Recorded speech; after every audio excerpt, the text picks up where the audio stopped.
वालेकुम, good morning. जागो लाहौर में आप सबको खुश आमदीद कहते हैं। एक हंसती मुस्कुराती और खूबसूरत सुबह के साथ जनाब मैं हूँ आपकी होस्ट मुनीबा आसिफ, इस उम्मीद और इस दुआ के साथ कि आप लोग जहाँ कहीं भी होंगे इस वक्त ठीक ठाक होंगे और पुरसुकून जिंदगी गुजारने की कोशिश भी कर रहे होंगे।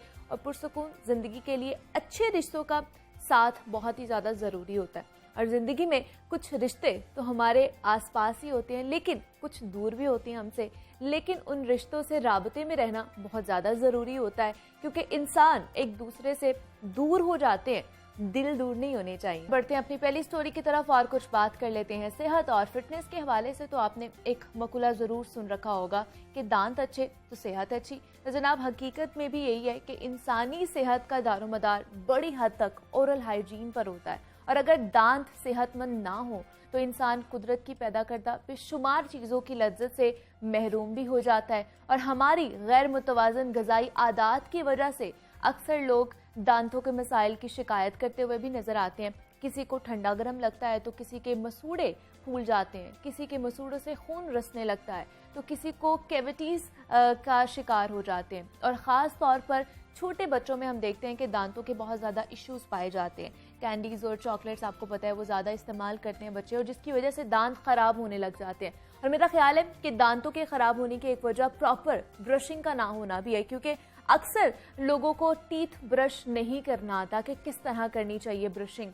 तो ओरल हाइजीन का ख्याल किस तरह हम रख सकते हैं, और इस पर आज हम बात करेंगे। हमारे साथ इस वक्त मौजूद हैं डॉक्टर मोहसिन कमाल हैं जो डेंटिस्ट हैं। डॉक्टर मोहसिन, मैं आपको खुश आमदीद कहती हूँ जागो लाहौर में। कैसे हैं आप? Thank you so much. Assalamu alaikum, and it's an honor for me to be here.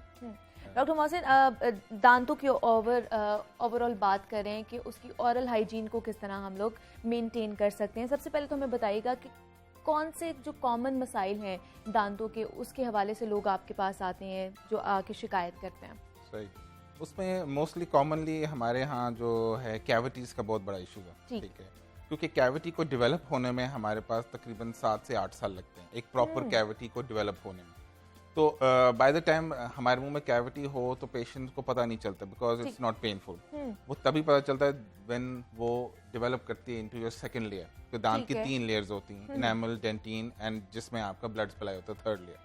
तो जब वो प्रोग्रेस करती है तब आपको पेन शुरू होती है। तो मोस्ट कॉमनली आर कैविटीज़। उसके बाद जब वो प्रोग्रेस कर जाए, फिर आपके जब दांत में ज़्यादा तकलीफ हो, पस पड़ जाए, इन्फेक्शन हो जाए, तो फिर हम रूट कैनाल्स और इन चीज़ों की तरफ जाते हैं। This is the second most common. ठीक है, ये 2 बहुत कॉमन है।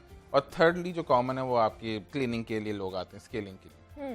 बाकी चीज़ें फिर आपकी कॉस्मेटिक और उसमें आ जाती हैं अगर आपकी रिक्वायरमेंट हो तो।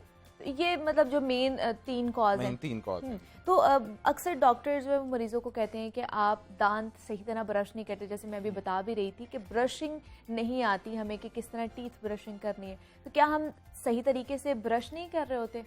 मोस्टली हमारे सोसाइटी में हमारा कल्चर भी है कि ब्रशिंग टेक्निक हमारी ठीक नहीं होती। अच्छा, ठीक है, मतलब ऑब्वियसली हम जब डेंटिस्ट पढ़ते हैं तो we know there are certain techniques जो हम यूज़ कर सकते हैं, बट जनरल मैसेज में वो इतने कॉमन नहीं होता कि वो उसको यूज़ करें। पहली चीज़ टेक्निक ठीक नहीं होती, दूसरा है कि नंबर ऑफ टाइम्स जो ब्रशिंग करना होता है वो भी हम नहीं करते। ठीक है, हमारे यहाँ मोस्टली कॉमन है कि सुबह मॉर्निंग में उठ के हम ब्रश करते हैं, रात को करने की हमारे कल्चरली वो नहीं है। तो इसमें नंबर ऑफ टेक्निक्स हैं जो हम यूज़ करते हैं ब्रशिंग। अच्छा, मैं आपको उसकी डेमो भी दे देता हूँ। जी जी जरूर, हमें पता चले कि हम लोगों को कौन सी टेक्निक करनी है और हम जो गलत तरीके से कर रहे हैं उसको हमें सही भी करने की जरूरत है। सबसे पहले जो आपका फोकस होना चाहिए वो आपके ब्रश के ऊपर होना चाहिए। ठीक है, ब्रश की 3 टाइप्स हैं, सॉफ्ट, मीडियम एंड हार्ड। आपको अपने डेंटिस्ट से पूछना चाहिए कि मेरे दांतों के लिए क्या चीज़ बेस्ट है। बेसिकली जो ब्रश के ब्रिस्टल्स होते हैं इसकी क्वालिटी पे डिपेंड करता है। They are soft, they are medium and they are hard. Normally people think कि हमने हार्ड ब्रश यूज करना है, हम जोर से रगड़ेंगे दांतों को तो दांत चमक जाएंगे। इससे उल्टा नुकसान होता है आपके मसूड़ों को और दांतों को। ठीक है, तो best thing is ideally speaking हमारे माशरे में कल्चरली हमें मीडियम ब्रश सूट करता है। 70% आबादी को ये मीडियम ब्रिस्टल्स सूट करते हैं। सॉफ्ट बेसिकली बच्चों के लिए होते हैं, हार्ड होते हैं उनके लिए जो स्मोकिंग या जिनकी ओल्ड हैबिट्स, पान छालिया जो लोग खाते हैं, जिनके स्टेन्स बहुत ज़्यादा हो जाते हैं, उनके लिए हम रिकमेंड करते हैं आप हार्ड यूज़ करें।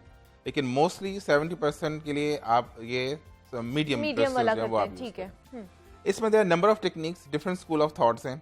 वो कहते हैं जी कि आप वर्टिकल ब्रशिंग करें, हॉरिजॉन्टल ब्रशिंग करें, सर्कुलर ब्रशिंग करें, ठीक है। Number of school of thoughts हैं, लेकिन हर उसका कुछ जो ब्रशिंग टेक्निक्स है उनके कुछ ड्रॉबैक्स भी हैं। आइडली स्पीकिंग जिस स्कूल ऑफ थॉट को मैं रिकमेंड करता हूँ वो आपका वर्टिकल ब्रशिंग है, ठीक है। लेकिन अभी जो हम लोग हॉरिजॉन्टल कर रहे होते हैं, जी अमूमन ज्यादा मेरे ख्याल से हॉरिजॉन्टल ये कर रहे होते हैं, हाँ, exactly. इससे होता ये है कि आप अपने गम्स को डैमेज करते हैं। हॉरिजॉन्टल ब्रशिंग में आपने गम्स को डैमेज करते हैं। हॉरिजॉन्टल रिकमेंडेड है, ठीक है, but on a certain tooth surfaces, her surface पे आप मत कीजिए। आइडियली आपका वर्टिकल है। क्यों? उसकी रीजन ये है कि आपके जो ब्रश के ब्रिस्टल्स होते हैं ये अलाइन करते हैं विद योर डेंटल इंटरडेंटल। जब आप इसको ब्रश को 45 डिग्री पे रख के डाउनवर्ड्स करते हैं तो दीज ब्रिस्टल्स आपके इंटरडेंटल पास करते हैं और आपके ये जो यहाँ पे डेब्रिज होती है उनको रिमूव करते हैं, ठीक है। सेकेंडली जब आप वर्टिकली करते हैं इस तरह तो आपके जो गम लाइंस होती है यहाँ पे उसकी थोड़ी सी मसाज होती है जिससे आपका ब्लड फ्लो बढ़ता है। तो गम की क्लीनिंग और मसाजिंग भी जरूरी है। जब आप हॉरिजॉन्टल गम्स पे ब्रश करते हैं तो दे डैमेज योर गम्स, ठीक है, और उससे आपके डेब्रिज निकलते नहीं हैं। तो ideal is vertical, either upward downward जाएं और नीचे से ऊपर जाएं। दिस इज वर्टिकल थिंग, ठीक है। आपकी 4 से 5 ब्रशिंग मूवमेंट्स हैं जो आपने करनी है। सबसे पहले आपकी ये वर्टिकल होगी ऑन योर फ्रंट सरफेस, जिसमें आप 45 डिग्री पे रखें और डाउनवर्ड्स मूव करें और ये आपके ब्रिस्टल्स इंटरडेंटल से सारे डेब्रिज रिमूव कर देंगे। Okay. Same is the case जब आप डाउनवर्ड्स अपवर्ड्स आते हैं इस तरह, ये भी आपका वर्टिकल है ऐसे, ठीक है। फिर जब आप अपनी ओक्लूजल सरफेस पे आते हैं जहां से आप चबाते हैं उस पे आप इस तरह कर सकते हैं हॉरिजॉन्टली, ठीक है। उस पे हॉरिजॉन्टली आप करेंगे, ये आपकी मूवमेंट होगी जो आपने अपने इन सब मूवमेंट्स पे आपने ये करनी है, ये इस तरह, ठीक है। फिर आप इंटरनली भी वर्टिकल करेंगे, मतलब अंदर वाली साइड्स के लिए भी आप अपवर्ड्स आएंगे। जैसे आपने बाहर से अपवर्ड्स किया वर्टिकली, सेम आप इंटरनली भी अपवर्ड्स करेंगे, ठीक है। And for the upper teeth आप डाउनवर्ड्स करेंगे। ये आपकी मूवमेंट होनी चाहिए, ठीक है। ये आप बाहर की तरफ निकालेंगे, ठीक है। तो आपकी 1 एक मूवमेंट, ठीक है, 2 आपकी ये मूवमेंट्स, 3 आपकी ये मूवमेंट, ये ठीक है, ठीक है। उसके बाद अगर आप हॉरिजॉन्टली थोड़ी देर के लिए या सर्कुलर मूवमेंट्स कर सकते हैं जस्ट फॉर 2, 3 या 4 सेकंड्स के लिए, इससे ज्यादा नहीं, ठीक है। उसके बाद जो most important part of the brushing है कि आपने अपनी टंग को ब्रश करना। जितनी टंग आप बाहर निकालते हैं 1/3 जो आपकी बाहर आती है उसको आपने आउटवर्ड्स मूवमेंट में ब्रश करना है, इनवर्ड्स नहीं, ठीक है।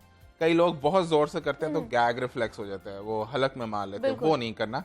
आपकी जितनी टंग बाहर आती है उसमें जो 1/3 है उसको आपने बाहर की तरफ मूवमेंट्स देनी है और टंग को क्लीन करना, ठीक है। ये आप सारे मूवमेंट्स कर लें तो 80% आपके इश्यूज, डेंटल इश्यूज खत्म हो जाएंगे अगर आप at least 2 times a day brush करें।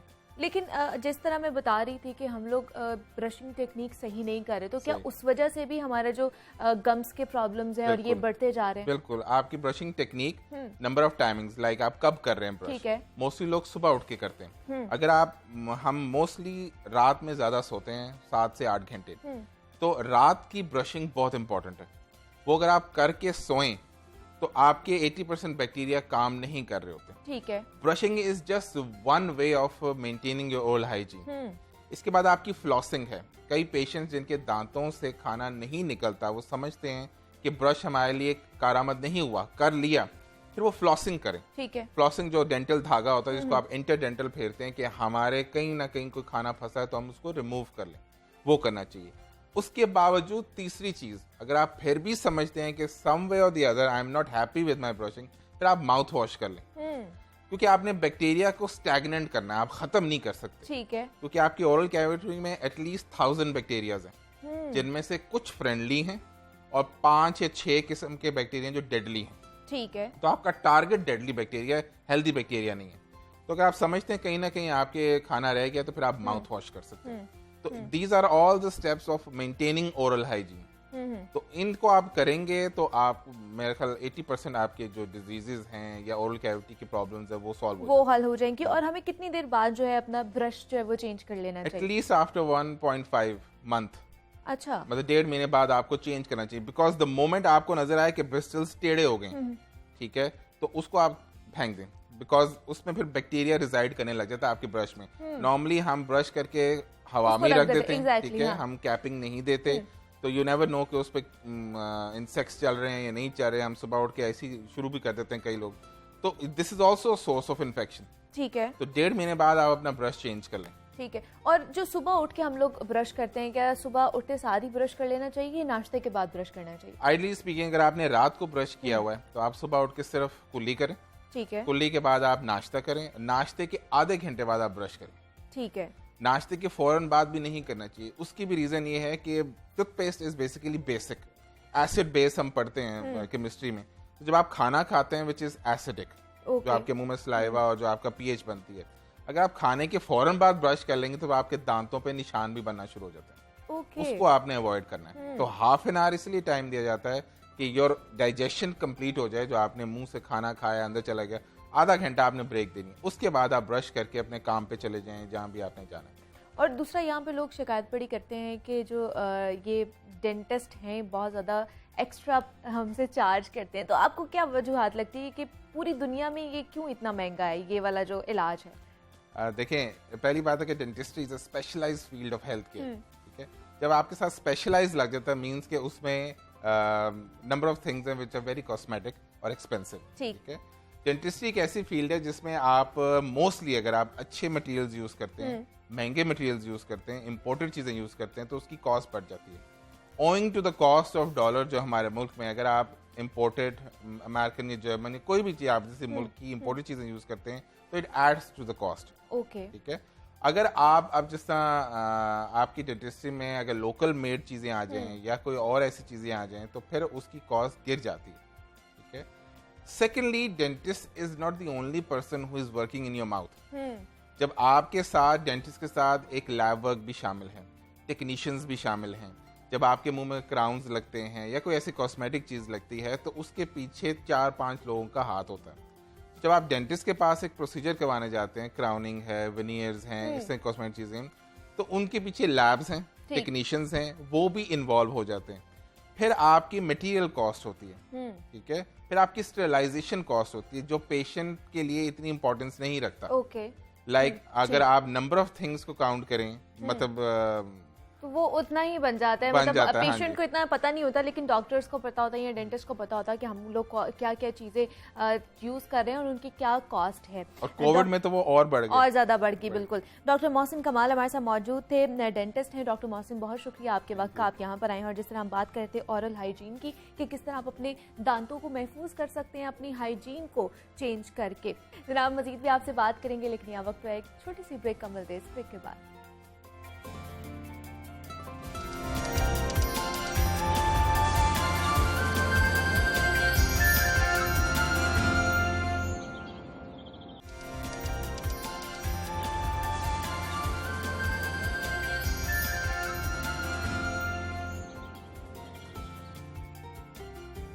वेलकम बैक टू जागो लाहौर। जनाब, अब कुछ बात हो जाए बच्चों की तालीम और तरबियत के हवाले से, तो सारे पेरेंट्स की ख्वाहिश होती है जनाब कि उनका बच्चा जो है अच्छी और वाज़ेह गुफ्तगू करे, और अगर छोटी उम्र में ही बच्चों के बोल चाल पर तवज्जो ना दी जाए तो बच्चों को मुस्तकबिल में परेशानी का सामना करना पड़ता है। और हमारे यहाँ अक्सर इस हवाले से कोई ख़ास तवज्जो नहीं भी दी जाती, और अक्सर हम लोग देखते हैं कि वालिदान कहते हुए नज़र आते हैं कि उनके बड़ा बच्चा भी बहुत अरसे बाद बोल सका था, तो इसलिए कोई मसला नहीं है, ये वाला बच्चा भी हमारा टाइम के साथ साथ बोलना सीख जाएगा। लेकिन वो बच्चे खास तौर पर जो होते हैं वो ऑटिज्म का शिकार होते हैं और उनको बोलने में बहुत ज़्यादा मुश्किलात का सामना करना पड़ता है। ऑटिज्म एक ऐसी बीमारी है जिसमें बच्चों की ज़हनी नशोनुमा की सलाहियत जो होती है वो मुतासर हो जाती है, और इस बीमारी में मुब्तला लोग ख्याली दुनिया में रहते हैं, बोलचाल में दिक्कत महसूस करते हैं और अपने ख्यालात को बयान भी नहीं कर सकते। और आलमी इदारे सेहत के इदादो शुमार के मुताबिक दुनिया भर में हर 160 में से एक बच्चा जो है वो ऑटिज्म का शिकार होता है।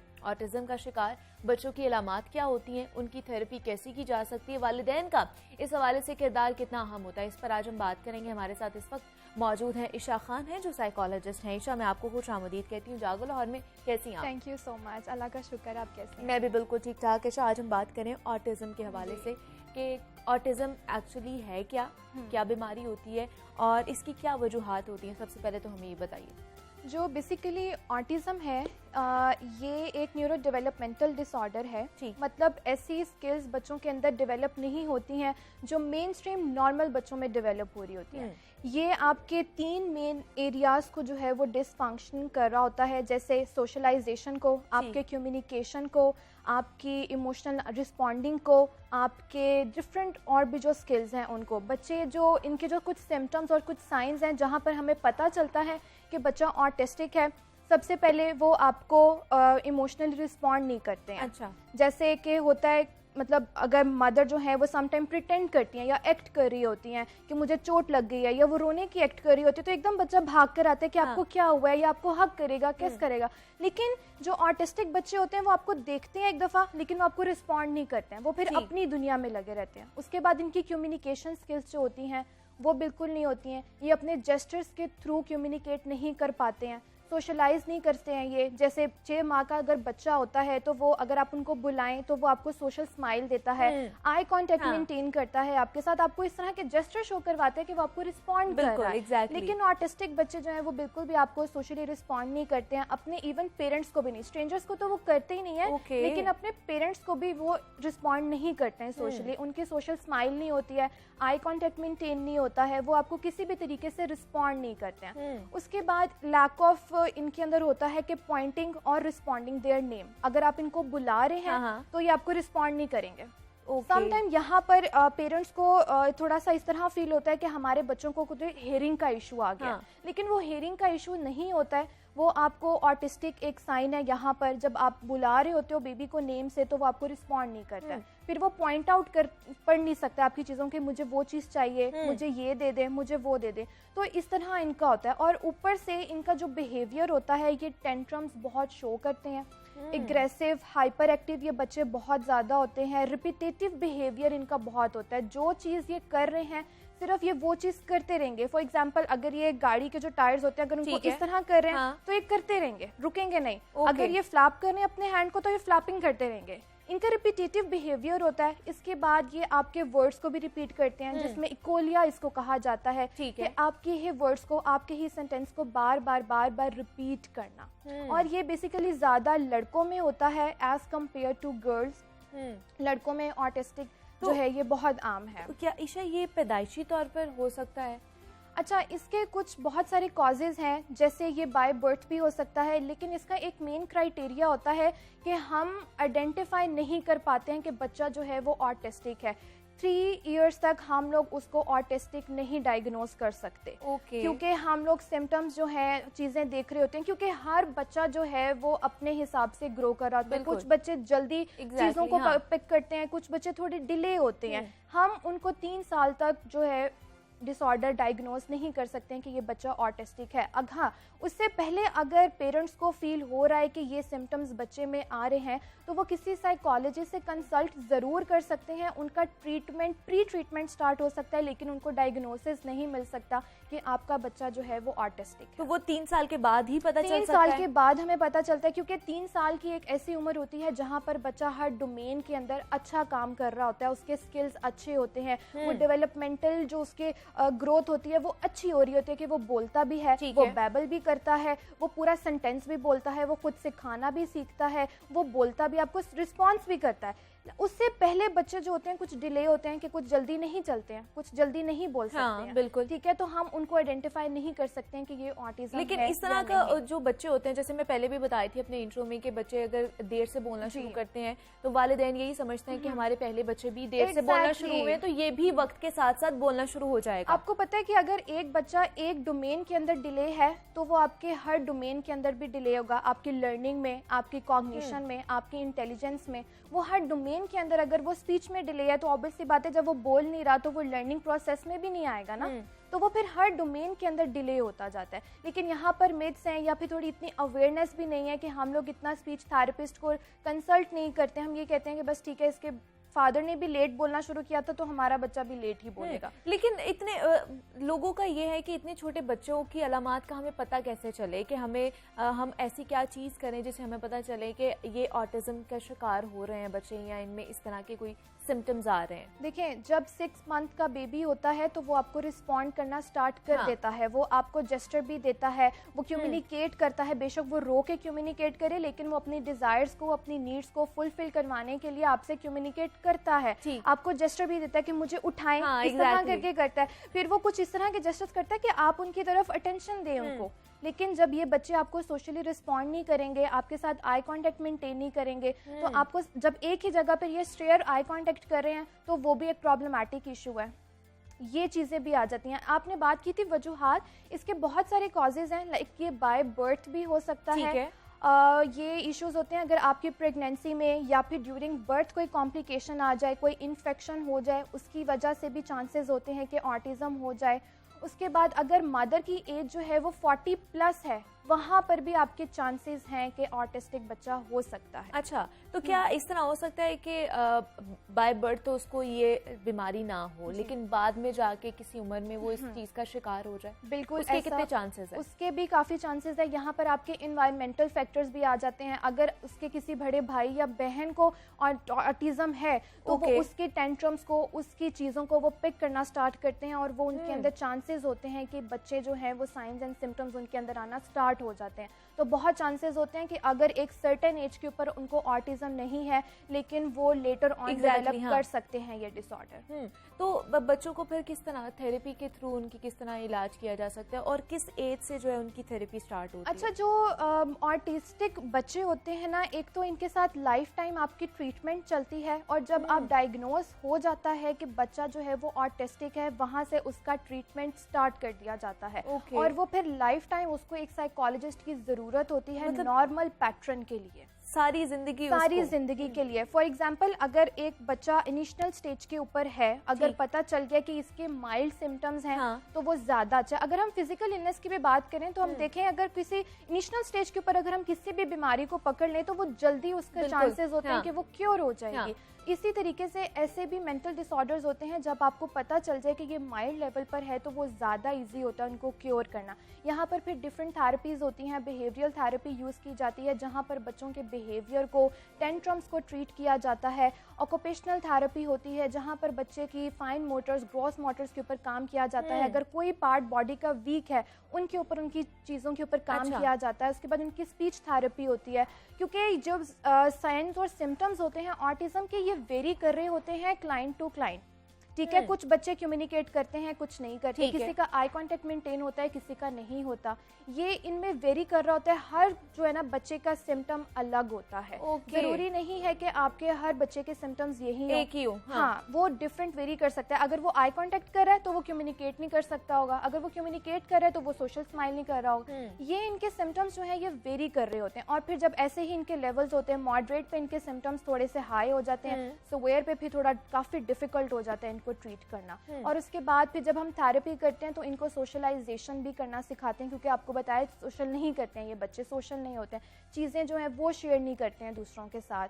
तो ये फिर इनको जब इनकी थेरेपी हो रही होती है तो फिर इनको हर डोमेन के अंदर जो है इनके स्किल्स को इन्हांस किया जाता है। तो जैसे आपने बताया कि इनको लाइफ टाइम एक थेरेपिस्ट की जरूरत होती है, इसका मतलब है कि ये बच्चे इनका जो इलाज है वो ठीक नहीं हो सकते, ये मुकम्मल तौर पर ये ठीक नहीं हो सकते हैं, लेकिन ये एक नॉर्मल पैटर्न में आ सकते हैं। हमने इनके बेसिकली टेंट्रम्स के ऊपर काम करना होता है, इनके नेगेटिव बिहेवियर के ऊपर हमने ज्यादातर काम करना होता है। बहुत सारे ऐसे ऑटिस्टिक बच्चे हैं जो आज बहुत अच्छी पोस्ट पर हैं। अगर हम किसी आउटर कंट्री की बात करें तो वहाँ पर बहुत अच्छे स्किल्स के साथ हैं। यहाँ पर भी बड़े रेस्टोरेंट्स में अगर हम देखें तो वो प्रेफर करते हैं ऑटिस्टिक बच्चों को, क्योंकि इनके माइंड जो है वो बहुत शार्प होते हैं और ये किसी एक स्किल के अंदर बहुत अच्छे होते हैं कि हम कहते हैं कि नहीं ये ऑटिस्टिक नहीं है।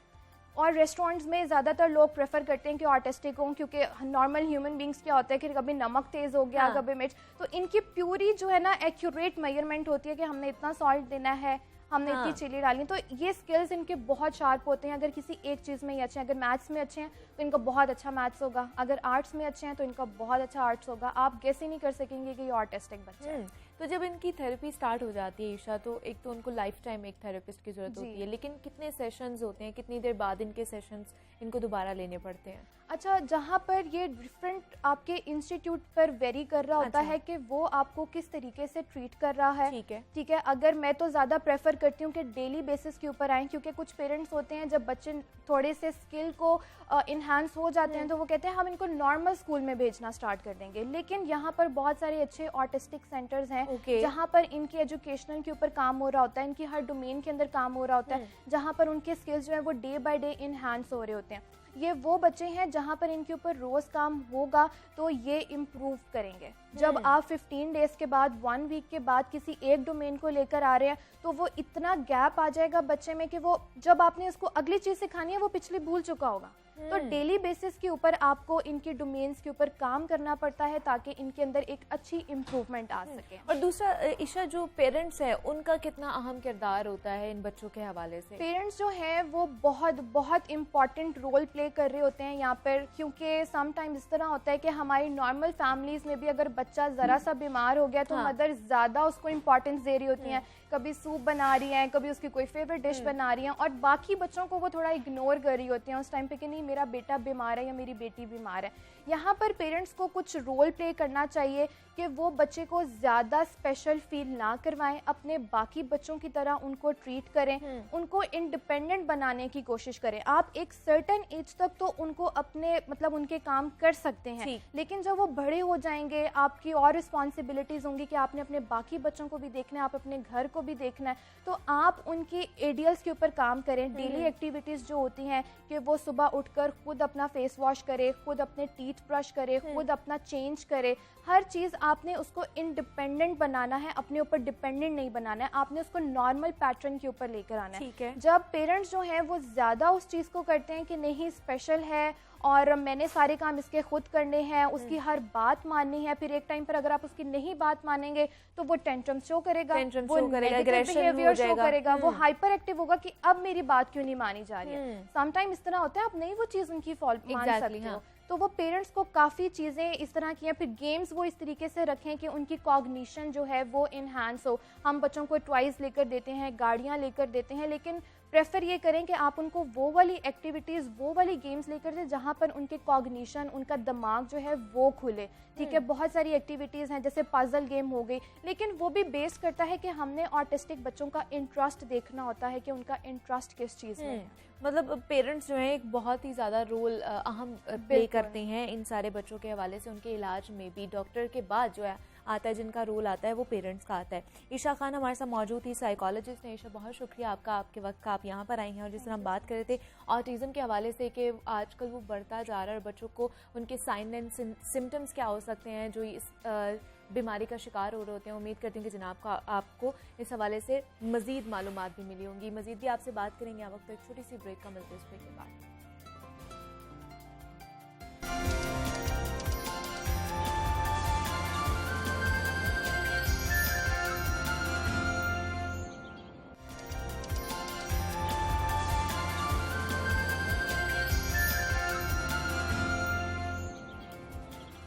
वेलकम बैक टू जागो लाहौर। जनाब, सेगमेंट है ये हमारा लाहौर की दुनिया, और जिसमें आपको पता है हम लाहौर और लाहौरियों की मुश्किलात का जिक्र करते हैं।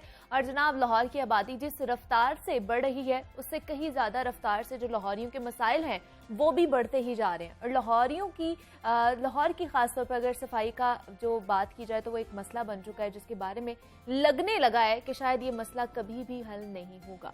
तुर्क कंपनियों के जाने के बाद हमने देखा कि लाहौर की सफाई का जो बेड़ा था वो LWMC ने उठाया था। शुरू में तो सफाई कंपनी की जानिब से रिसोर्सेज और फंड्स की कमी की शिकायत की जाती रही, लेकिन अब तो हुकूमत की जानिब से भी अरबों रुपए के फंड्स जारी किए गए हैं और 246 नई गाड़ियां जो हैं वो भी LWMC के फ्लीट में शामिल हो चुकी हैं। लेकिन लाहौर को जीरो वेस्ट करने का जो वादा है अभी तक वफा नहीं हो सका है। 2 रोज कबल भी जब वज़ीर आला पंजाब उस्मान बुज़दार ने अचानक शहर का दौरा किया तो मुतअद्दिद जगह पर कूड़े के ढेर नजर आए और उसके बाद वज़ीर आला की जानिब से तशवीश का इजहार भी किया गया। क्या वजह है कि लाहौर की जो सफाई का मामला है वो हल ही नहीं हो पा रहा? अब तो LWMC मुकम्मल तौर पर खुद मुख्तार इदारा बन चुका है, पर क्यों मसले जो हैं वो हल नहीं हो पा रहे, इस पर आज हम बात करेंगे। इस वक्त हमारे साथ मौजूद है नुमाइंदा लाहौर न्यूज़ इमरान अकबर। इमरान, मैं आपको खुश आमदीद कहती हूँ जागो लाहौर में। कैसे हैं आप? जी मैं ठीक हूँ।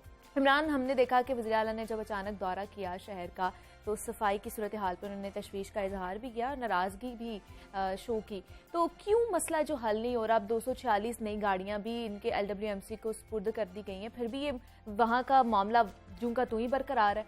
देखिए मुनीबा, कहाँ तक सुनेंगे, कहाँ तक हम आपको सुनाएं? आपका प्रोग्राम मुख्तसर सा है, ये बहुत लंबी दास्तान अच्छा है। और आप BCO प्रोग्राम आप कर चुके हैं इस पे, और टॉप स्टडी हो गया, दूसरे प्रोग्राम हो गए, वहाँ पे भी हमने लाहौर की हालत ज़ार दिखाई है। और इस वक्त सफाई की सूरत हाल ये है कि अब से 1 माह पहले सफाई की सूरत हाल काफ़ी बेहतर थी, और देखा जाए तो 1.5-2 हफ्ते पहले भी काफ़ी बेहतर थी। मगर एकदम शहर लाहौर में बैकलॉग आना शुरू हो गया, यानी कि 2-2, 3-3 दिन, 1.5 दिन की सफाई नहीं हुई, जिसकी वजह से बैकलॉग मुख्तलिफ इलाकों के अंदर नज़र आ रहा है, मेन रोड्स पे नज़र नहीं आ रहा। मेन रोड्स के आपको कंटेनर खाली दिखाई देंगे, कहीं कहीं मुख्तलिफ इलाकों में आपको भरे हुए नज़र आएंगे, मगर जो इलाकों के अंदर की गली मोहल्ले हैं वहाँ पे आपको कंटेनर्स जो हैं वो बाहर तक उसके बैकलॉग पड़ा होगा, जिसकी वजह से शहरी मकीन जो हैं वो परेशान है। एक तो ये है, और दूसरा ये है कि इस वक्त दौरे जारी हैं और जहाज़ी दौरे हो रहे हैं, मुख्तलिफ इलाकों में दौरे हो रहे हैं। कभी वज़ीर आला पंजाब निकल रहे हैं, कभी कमिश्नर लाहौर निकल रहे हैं, कभी DC लाहौर निकल रहे हैं, और तमाम सफाई अमला जो है हमें सड़कों पे भी नज़र आ रहा है। वजह क्या है? वजह मैं आपको साथ साथ बताऊंगा। इस वक्त सूरत हाल ये है कि जैसे ही इनकी नई ट्रेल आई, नई गाड़ियाँ आ गई, तो उनको इन्होंने अपने सिस्टम में लेकर आ गए, मगर वो गाड़ियाँ इतनी बड़ी नहीं हैं कि फौरी तौर पर शहर लाहौर का 6000 टन कूड़ा उठा सके और उठाकर उसको डंप भी कर सके। अब देखें ना, कहाँ पे राइवंड रोड का और कहाँ पे आपकी लखोड़े लैंडफिल साइड, 24 साहब के आरजी पॉइंट, और इसके साथ साथ शहर लाहौर में आपको कोई बंदा सुबह 4 बजे उठ रहा है, कोई 8 बजे उठ रहा है, कोई 10 बजे उठ रहा है, कोई 12 बजे उठ रहा है, और अगर पोश इलाकों में चले जाएं तो 4 बजे उठते हैं शाम को, और उनका भी जो वेस्ट है वो घरों से बाहर आता है।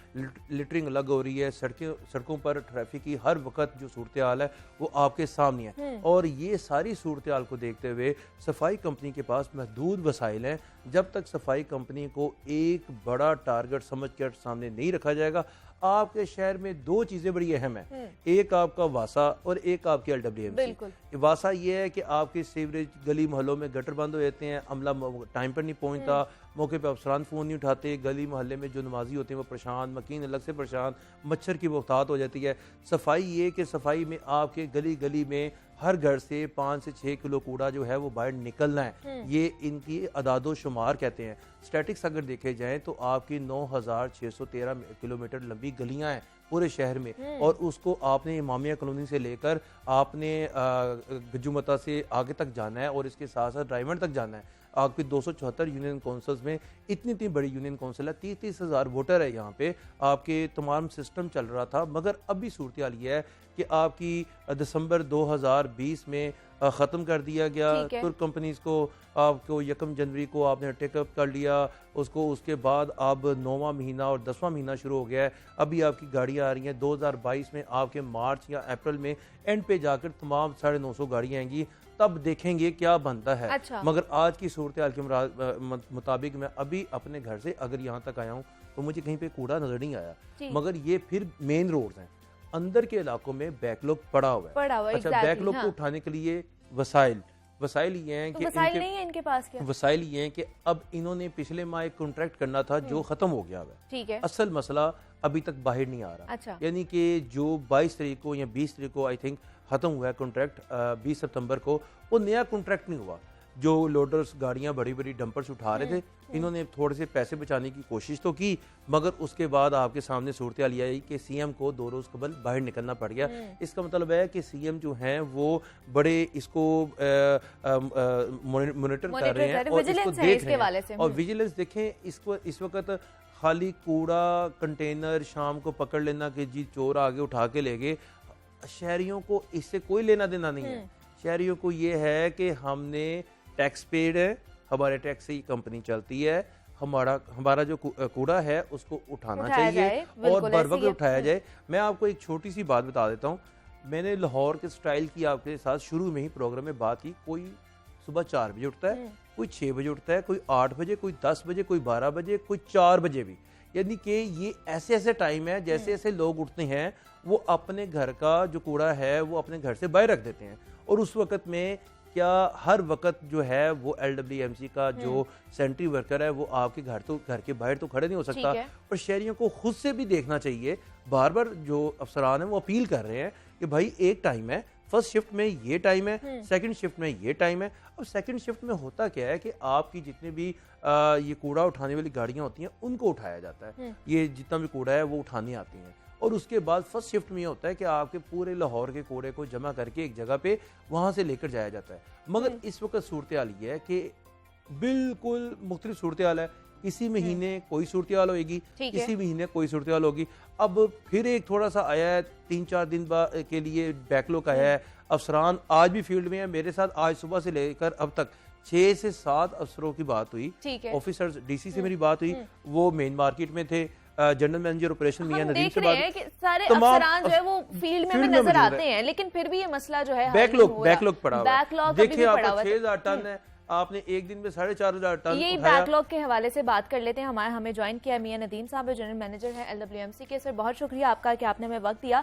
सर हम देख रहे हैं कि एक महीने पहले की अगर बात कर ली जाए या कुछ हफ्तों पहले की बात कर ली जाए तो शहर लाहौर में हमें सफाई का मामला हल होता हुआ नजर आ रहा था, लेकिन अब फिर कुछ दिन हो गए हैं कि वैसे ही हमें जो कूड़ा करकट जो है वैसे ही नजर आ रहा है। और वज़ीर आला ने भी जब अचानक दौरा किया है शहर का तो उन्होंने भी तशवीश का इजहार किया है। तो कब ये जो है मामला है ये हल होगा सफाई का? नहीं, इसमें ये इशू था, पर हमारा थोड़ा सा कंट्रैक्टर का इशू था, वो जो सेकेंडरी कलेक्शन करते हैं, अब वो साल हो चुका है, इसलिए हमने अब 3 शिफ्टें बना ली हैं इसकी। हम रात को भी काम कर रहे हैं, रात को भी 12 बजे के बाद भी एक टीम काम करेगी, और दो शिफ्टें मॉर्निंग की होगी और एक इवनिंग की होगी।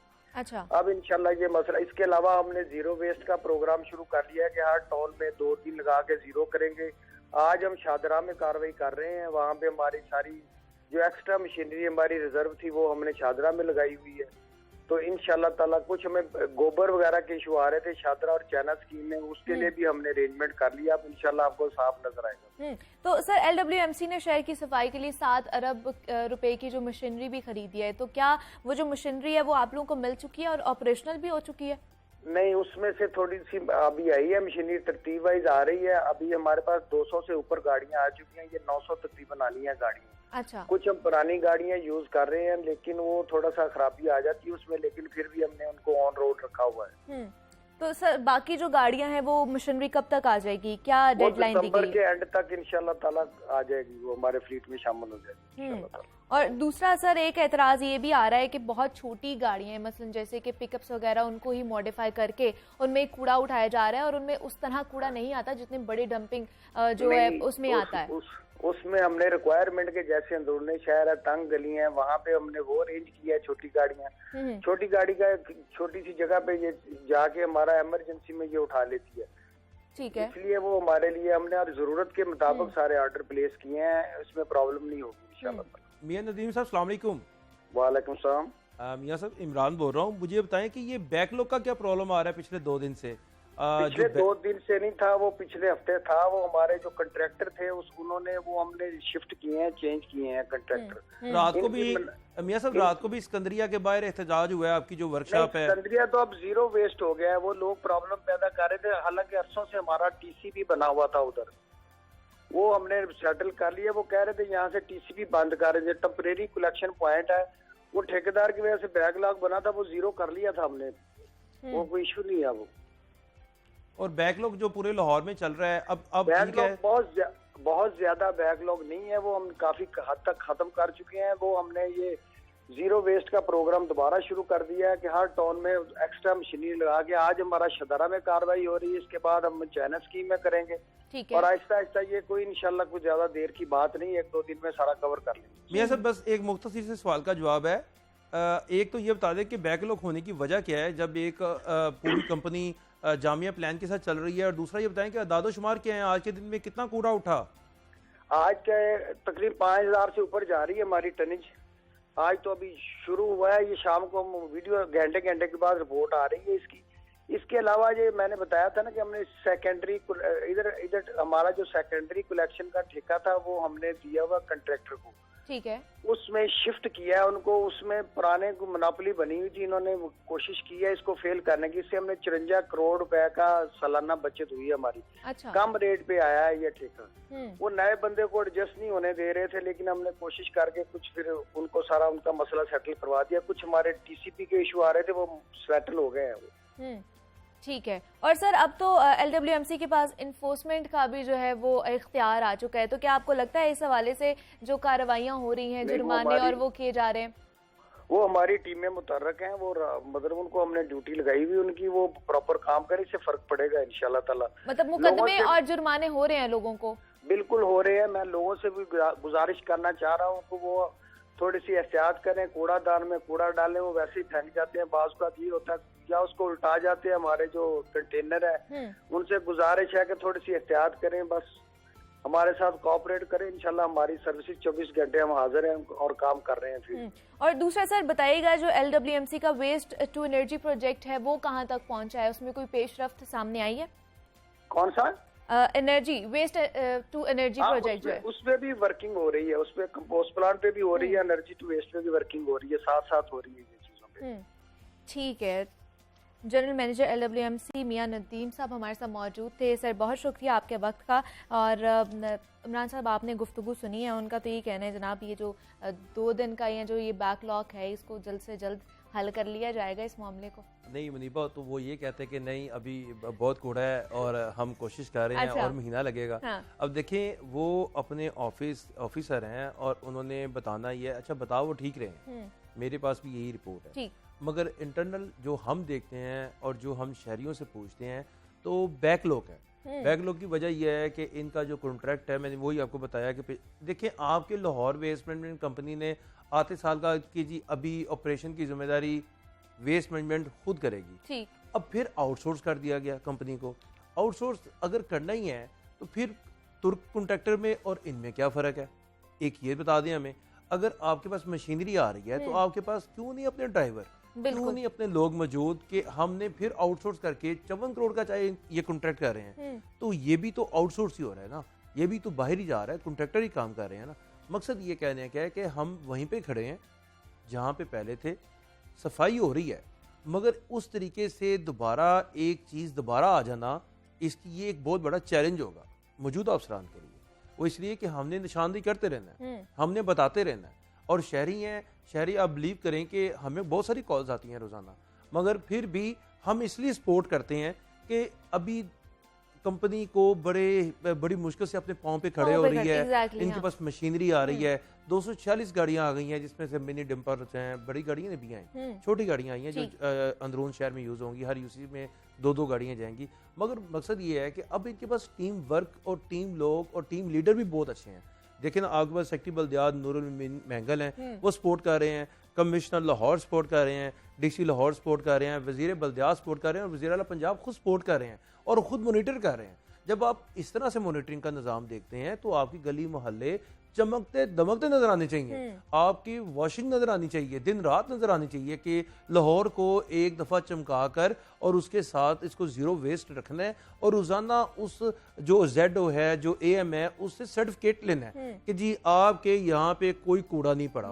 बस इतनी सी बात है। अब उसके बाद अगर कोई कूड़ा आ जाता है तो कोई बात नहीं, फिर उठा लेंगे क्योंकि ये रूटीन का मैटर है। मकसद ये कहने का है कि मुनीबा देखें, आपके शुमाली लाहौर है जिसमें सबसे ज़्यादा कूड़े का प्रॉब्लम रहता है, चाइना स्कीम है, शादबाग का एरिया है, भगतपुरा है, इसके साथ साथ बेगमपुरा, आपका शालाबार, आपका दरोगा वाला, आपका हरबंसपुरा, ये आपको मैं रूरल इलाके सारे सुना रहा हूँ जो इनके साथ गाँव लगते हैं, वहाँ पे बहुत बुरे हालात हैं। शादरा बता रहे थे अभी मियां नदीम साहब, तो शादरा ये नहीं है कि ये सिर्फ रावी के साथ आप गए तो शादरा शुरू हो गया। शादरा आपका वो आपकी 4 यूनियन काउंसिल्स आती हैं वहाँ पे और बड़ी यूनियन काउंसिल्स हैं वहाँ पे, और शादरा के ऐसे ऐसे इलाके हैं जहाँ पे इतने लंबे बड़े गंदगी के ढेर लगे हुए हैं।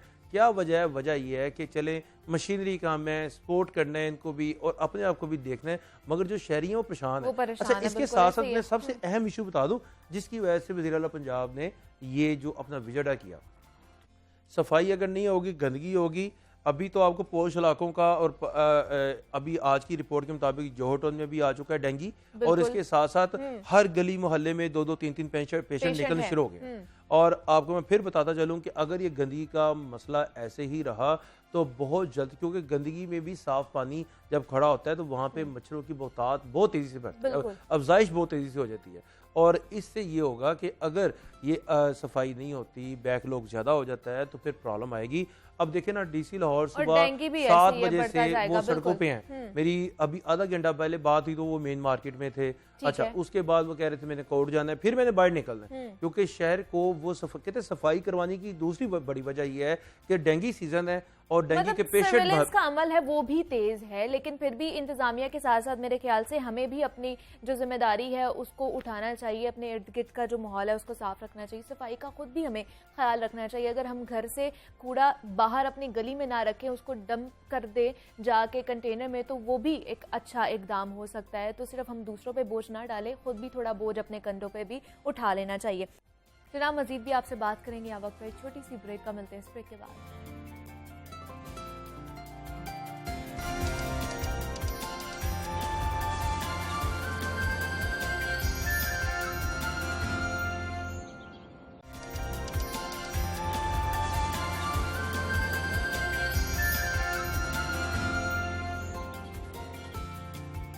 वेलकम बैक टू जागो लाहौर। जनाब, अब कुछ बात हो जाए बदलते ज़माने के, बदलते तकाज़ों की। तो जैसे जैसे वक्त चेंज हो रहा है, हमारा लाइफस्टाइल भी चेंज हो रहा है, इवन दो कि हमारे खाने पीने से लेकर कमाने तक के जो अंदाज है वो चेंज होते जा रहे हैं। दुनिया तेज़ी के साथ डिजिटलाइज्ड हो रही है और अब तो स्टार्टअप्स का ज़माना है। आप कुछ भी मुनफरिद और अच्छा ख्याल लेकर मार्केट में आते हैं और कामयाबी समेटते ही चले जाते हैं। और आज हम अपने प्रोग्राम में एक ऐसे ही स्टार्टअप पर बात करने वाले हैं जो एक कामयाब बिजनेस मॉडल बनता जा रहा है और थोड़े ही वक्त में उन्होंने अच्छा खासा नाम भी पैदा कर लिया अपना।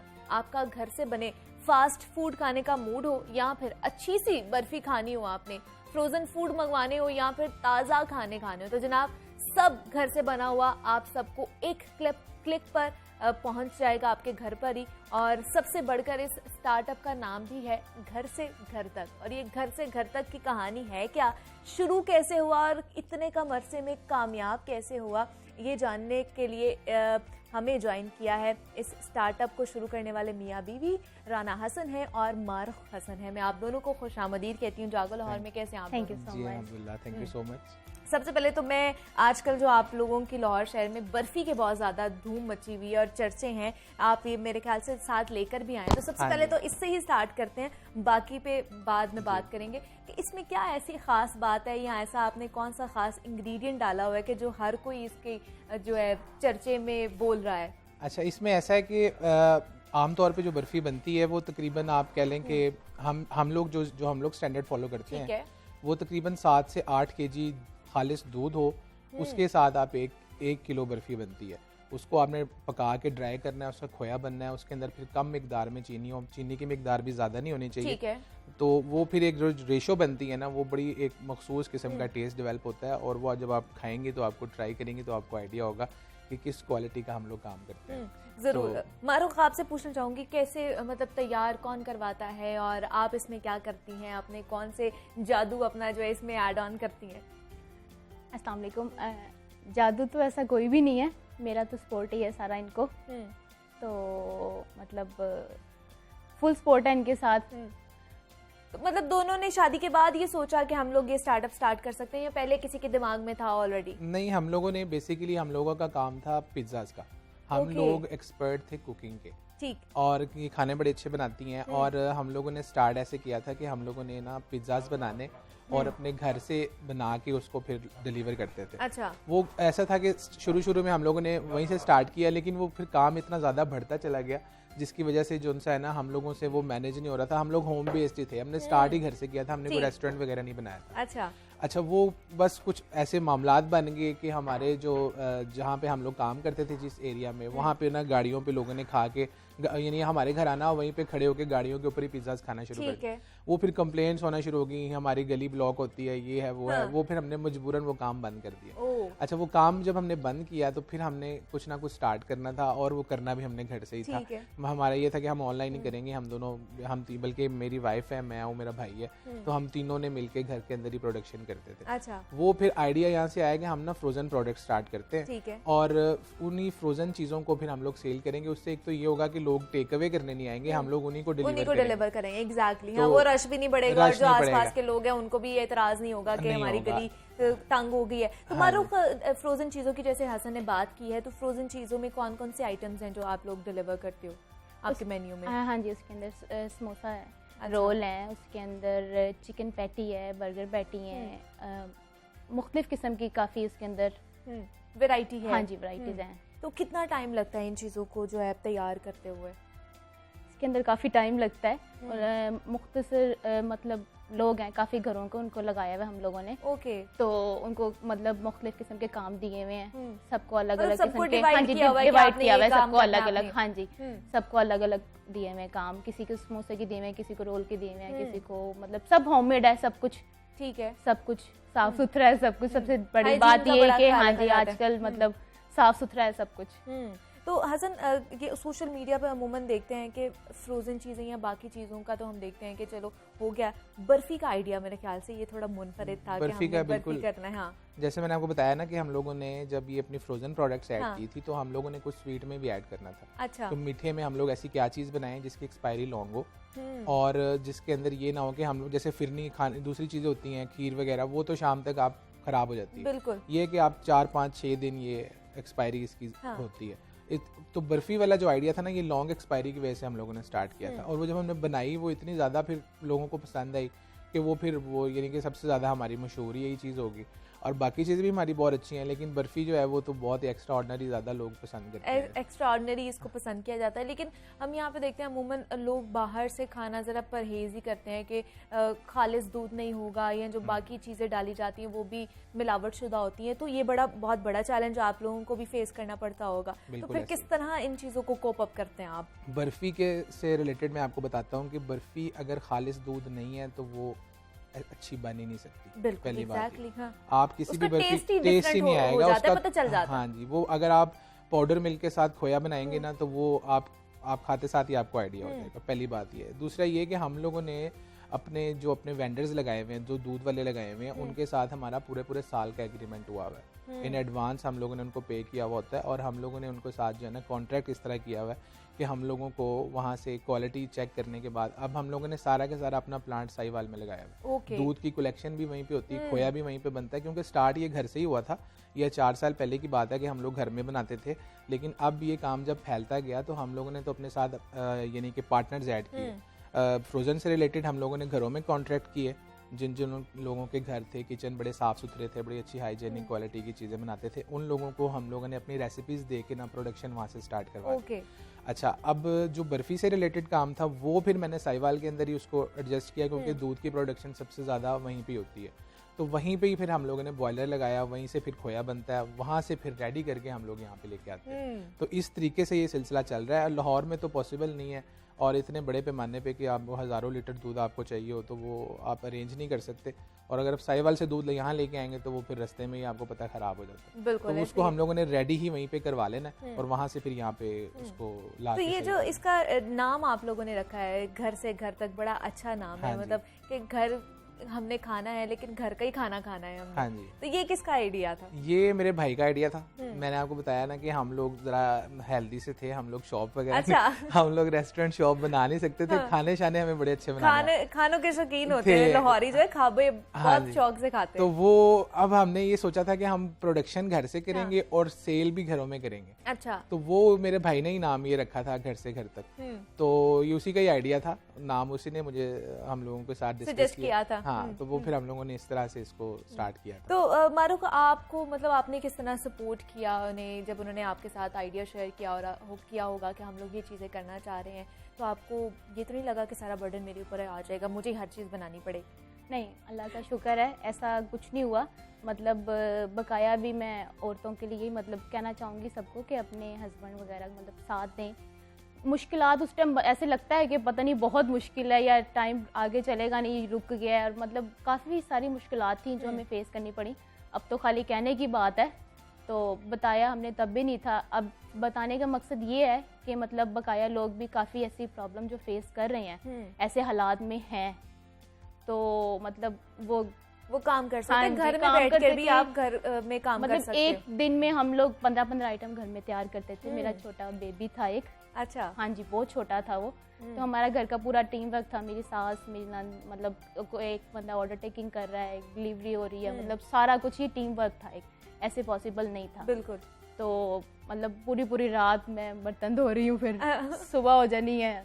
तो ये मतलब आप एक साथ मिलकर एक दूसरे को सपोर्ट करते हैं, तभी कोई ना कोई चीज़ निकल कर आती है और वो कामयाब एक बिजनेस बनता है। तो आगे इसको और भी ज़्यादा बड़े पैमाने पर आप इसका नेक्स्ट लेवल अब हम लोगों, हाँ जी बिल्कुल, मैं आपको बताता हूँ कि अभी हम लोगों ने इसकी पूरे लाहौर के अंदर जो है ना 50 फ्रेंचाइजी हम लोग ओपन कर रहे हैं पूरे लाहौर के अंदर। छोटी छोटी शॉप्स होंगी, बहुत बड़ी नहीं होंगी, बड़ी क्यूट सी खूबसूरत सी छोटी छोटी शॉप्स होंगी। उसके अंदर लिमिटेड स्टॉक होगा और वो 90% होममेड होगा। उसमें 10% कुछ कमर्शियल चीज़ें भी होती हैं जो मशीनरी के बगैर बनती नहीं है, वो होंगी ज़रूर, लेकिन 90% प्रोडक्ट्स ऐसी होंगी जो होममेड होंगी। और हम लोगों ने अब जो अपने साथ, मेरे साथ 30 घर अटैच हैं जो हमारे साथ प्रोडक्शन करते हैं, और वो 30 को फिर हम इंशाल्लाह ताला 100 तक लेके जाएंगे। और उसके साथ फिर मैं अपने साथ नए वेंडर्स ऐड करूँगा, नई खवातीन हम लोग उनको अपने साथ अटैच काम बढ़ जाएगा ना, बर्डन ज्यादा होना शुरू हो जाएगा। तो अभी अनकरीब इंशाल्लाह ताला महीने डेढ़ तक आपको ये लाहौर की सड़कों पे जगह जगह आपको छोटी छोटी शॉप्स घर से घर तक के नाम से ही हमें जो है ना शॉप्स नजर आएंगे और हम जाके, अभी फिलहाल ही ऑनलाइन ही चल रहा है, अभी ऑनलाइन चल रहा है, लेकिन हमारे कॉन्ट्रैक्ट्स हुए हुए हैं और अभी उसको क्योंकि वो डिजाइनिंग होनी है उसके ऊपर टाइम लगेगा, तकरीबन 1 महीना लगेगा, महीना सवा महीना लगेगा और आपको यहाँ पे नजर आना शुरू हो जाएंगी। ठीक है जी, घर से घर तक हमें अब सिर्फ घर ही मैसर नहीं आएगा, हमें सड़कों पर भी नजर आएंगी शॉप्स बनी हुई। राना हसन हमारे साथ मौजूद है और मारूफ हसन हमारे साथ मौजूद थी। बहुत शुक्रिया आप दोनों का कि आप लोगों ने वक्त निकाला और यहाँ पर आए हैं, और best of luck for your future. और जनाब उम्मीद करते हैं कि आप लोगों को पसंद आएगा, और अगर आप लोगों ने भी कोई चीज़ें ऑर्डर करनी है तो आप इनसे रब्ता कर सकते हैं, आपको अच्छे खाने जो है घर पर ही मिल जाएंगे। आगे बढ़ते हैं, कुछ बात कर लेते हैं एक्सरसाइज के हवाले से। तो आपको पता है कि इस सेगमेंट में रहमान अब्बास हमारे साथ होते हैं और वो हमें बताते हैं कुछ एक्सरसाइज कि आप घर पर अपने आप को किस तरह फिट रख सकते हैं। तो आज हमें वो बताएंगे स्ट्रेंथनिंग वर्कआउट के हवाले से कुछ एक्सरसाइज, तो फिर उन्हीं की तरफ चलते हैं। जी रहमान, ओवर टू यू। अस्सलाम वालेकुम, मैं हूं रहमान अब्बास, फिटनेस एक्सपर्ट। बहुत सी ट्रेनिंग्स हम देखते हैं, लेकिन हमें स्ट्रेंथनिंग वर्कआउट चाहिए, वो भी हमने घर में करना है। हमारे पास सामान नहीं है, हम कैसे मैनेज करें, ये सारी चीज़ों का सलूशन आज मैं लेके आया हूँ आपके पास। हमें सिर्फ कोई एक चेयर या कोई एक छोटा सा बेंच जो घर में इजी अवेलेबल होता है तो उससे हम कर सकते हैं। इस वक्त तो मैं जिम में हूँ, क्योंकि जिम में बताने के लिए, मोटिवेशन के लिए ये सारा हमने एक एटमॉस्फेयर बनाया हुआ है ताकि आपको एक मोटिवेशन मिले, आप बूस्ट हो, खुद को चेंज करे। हमारा काम ही यही है, आपका कोच आपको बताएगा कि खुद को कैसे फिट करना है। सबसे बेसिक, बिगनर चाहे घर में वर्कआउट कर रहे हैं, खुद को चेंज कैसे करना है। स्ट्रेंथनिंग वर्कआउट जो मेल फीमेल दोनों के लिए बहुत अच्छी हैं, जो बिला कोई ऐसी रीजन नहीं बनती, पेन नहीं निकलती, मसल इंजरी नहीं होती, तो वो वर्कआउट मैं आपको बताऊंगा जिससे फ्लेक्सिबिलिटी भी बढ़ेगी और मसल भी शेप अप होगा। घर में हमें बेंच, चेयर, कोई भी ऐसी चीज़ है क्योंकि ये इजी अवेलेबल है और इसके साथ हम स्ट्रेंथनिंग, शेप अप और पावर ट्रेनिंग कर सकते थे। तो चले आज मैं आपको बताता हूँ सीक्रेट कि muscle flexibility strengthening workout male female दोनों के लिए बहुत बेनिफिशियल है और इफेक्टिव एक्सरसाइज है। फर्स्ट एक्सरसाइज मैं आपके साथ शेयर करता हूँ, बहुत इजी है। मोस्टली लड़कियाँ जो फीमेल्स हैं भागती हैं, लेकिन स्ट्रेंथनिंग शेप के लिए बहुत ज़रूरी वर्कआउट है। बेंच के सपोर्ट के साथ पुशअप्स करना है। हाथों की ग्रिप को आप इस तरह ग्रिप कर लें, स्लिपी ना हो, इस बात का आपने ख्याल रखना है। Foot position straight, then slowly down.